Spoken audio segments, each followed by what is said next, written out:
General Notice 001 Alpha. In order to prevent knowledge of SCP-001 from being leaked, several or no false SCP-001 files have been created alongside the true file and/or files. All files concerning the nature of SCP-001, including the decoy or decoys, are protected by a mimetical agent designed to immediately cause cardiac arrest in any unauthorized personnel attempting to access the file. Revealing the true nature and/or natures of SCP-001 to the general public is cause for execution, except as required under Information Redacted. Warning: any non-authorized personnel accessing this file will be immediately terminated through Berryman-Langford mimetical agent. Proceeding without proper mimetic inoculation will result in immediate cardiac arrest followed by death. You have been warned. Item: SCP-001. Object Class: Keter. Special Containment Procedures. To date, no adequate containment procedure has been developed to deal with the possible threat posed by SCP-001. This is due, in part, to the controversial nature of the item and debates concerning the necessity of its containment. This controversy is reflected in the item's changing object class and the procedures utilized in its containment. The current administration, despite charges of paranoia, has classed the object Keter, while requesting permission for a higher object class to be created and applied uniquely to this item, considering it to be the most dangerous of all known or possible items. The reason for this classification and changing attitudes towards SCP-001 are dealt with in the description and notes. At present, SCP-001 is located in a code-locked briefcase made of a high-tensile reinforced polymer. The room and the briefcase are monitored at all times by security cameras. The briefcase cannot be opened without unanimous special clearance from all current O5 officers. The briefcase itself is stored in a small, fully lit, single-room off-site building erected in Information Redacted. Class D personnel are posted to guard the building but may not enter without the aforementioned agreement from the O5 officers, under threat of immediate termination.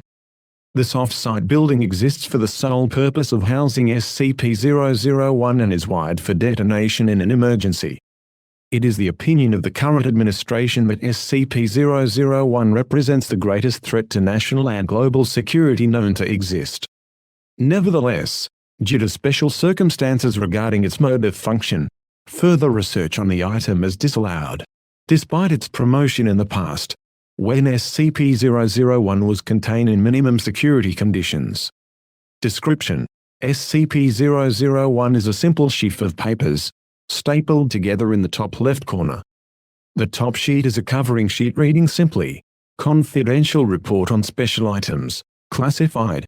The number of subsequent papers stapled to this covering sheet is indeterminate, and have ranged from 3 to 30. The report is unsigned and its origin is unknown. The first appearance of this report was on Information Redacted, when it appeared on the desk of Information Redacted, deceased. The report at that time described the living room, SCP-002. Shortly after reading the report with incredulity, Information Redacted was contacted by phone regarding said item. The next time Information Redacted perused SCP-001, it described not the living room but biological motherboard. SCP-003 Information Redacted immediately closed SCP-001, thinking it was a different report, and searched for the original report on SCP-002. Not finding it, he again opened SCP-001, and this time it described not SCP-003 but the 12 rusty keys and the door. SCP-004 Information Redacted closed the report once more and opened it immediately, to read of skeleton key, SCP-005. It is not known what the next actions of Information Redacted might have been. At varying times following this incident, the aforementioned items were discovered. Insufficient research exists concerning the correlation between SCP-001 and all other known items. However, it has been established that every event regarding the discovery of a new SCP item has followed a report on that same item appearing beneath the cover sheet of SCP-001. The current administration regards this coincidence as proof of causal connection. Additional notes: whether SCP-001 is to be regarded as an advance warning system or whether SCP-001 itself is to be regarded as the creator of the items requiring special containment remains to be seen. However, the distinction is important in the eyes of the current administration. The fact remains, no new SCP items appear unless SCP-001 is opened and read.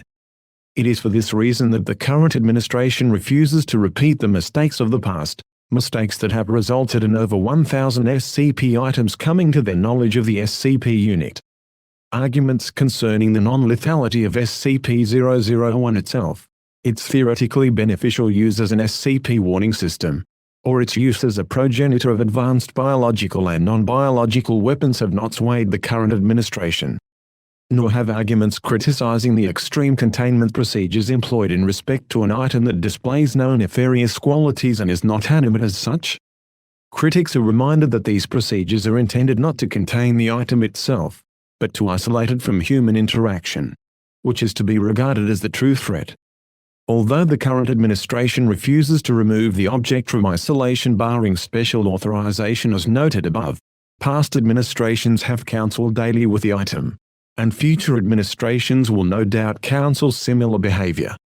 Nevertheless, it is the opinion of the current administration that, barring the destruction of SCP-001, it is to be contained until such a time when responsibility for its containment falls upon future administrations.